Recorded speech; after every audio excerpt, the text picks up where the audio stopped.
The morning sun reflected off the steel walls of Naval Base Coronado as the sound of boots striking pavement echoed through the courtyard. A convoy of armored vehicles rolled past the flagpole, carrying the returning SEAL team fresh from a classified operation overseas. They were legends, men who'd faced fire, storm, and shadow, and now the base buzzed with whispers of their arrival. Near the administrative building, a young woman adjusted her glasses behind the counter of the logistics office. Her name tag simply read, M. Collins, Clerk. She'd been at the base for just 3 weeks, keeping mostly to herself, buried in reports, requisitions, and endless stacks of paperwork. To most, she was invisible, just another civilian clerk shuffling documents for those who carried rifles. A group of junior sailors laughed nearby, nudging each other as the SEALs disembarked. "Watch this," one whispered, pointing toward the clerk. "Bet she doesn't even know who's walking in." Commander Blake Rains, the team leader, strode toward the building, his uniform crisp but his expression weary. He'd seen too much in the last mission, loss, triumph, and something that lingered between. The chatter around him died down as he entered the lobby. Every officer straightened, every enlisted man fell silent. Then his eyes landed on her. Without a word, he crossed the room.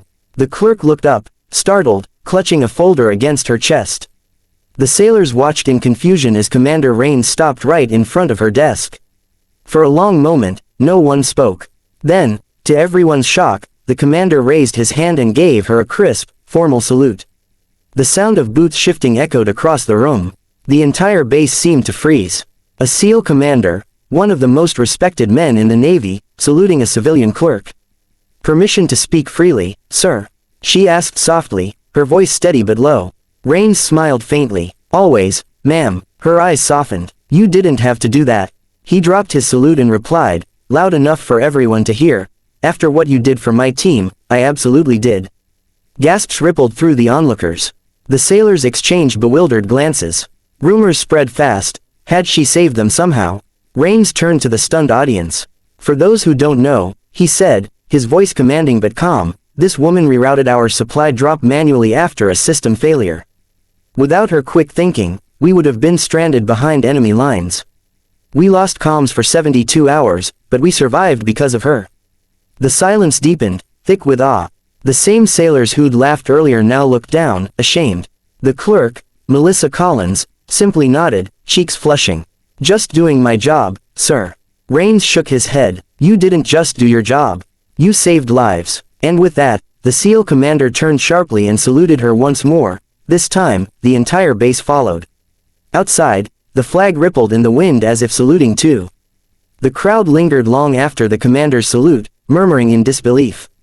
Melissa kept her gaze low, trying to disappear into her paperwork again, but the respect hanging in the air felt heavy, almost foreign.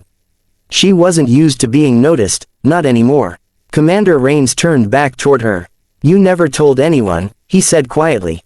"Not even admin command." Melissa shook her head, adjusting her glasses. "Wasn't necessary. I'm not in uniform anymore." His eyes softened. "You could have asked for reinstatement. After what you did in Kandahar." "Sir," she interrupted gently, "that part of my life is classified for a reason." The word Kandahar hit the air like a grenade.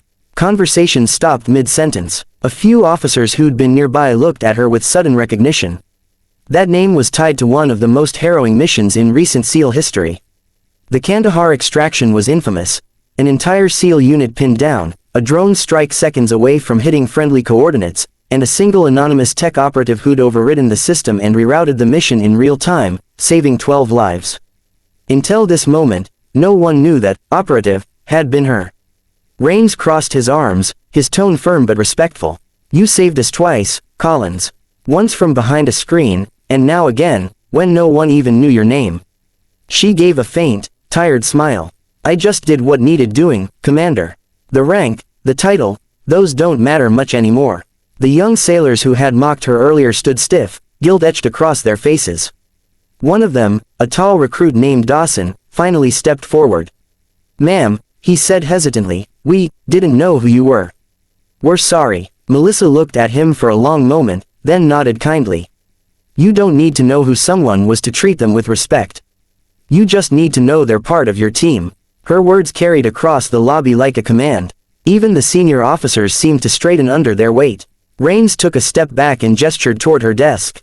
For the record, this base owes you more than a salute. I'll make sure command knows what you did. Melissa shook her head. Please don't. I came here to serve quietly.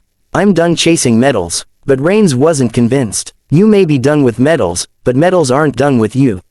A ripple of quiet laughter moved through the room, easing the tension. The commander leaned closer and said under his breath, you ever decide to come back, you'll have a place on my team. Always. As he left, the base returned to motion, but something fundamental had changed. The sailors who once ignored the clerk now greeted her with respect. Officers stopped by her office with gratitude in their eyes. And when she sat down again, Melissa allowed herself one rare smile. She'd spent years hiding in the shadows, but that morning proved a truth she could no longer deny. You don't need a uniform to serve with honor.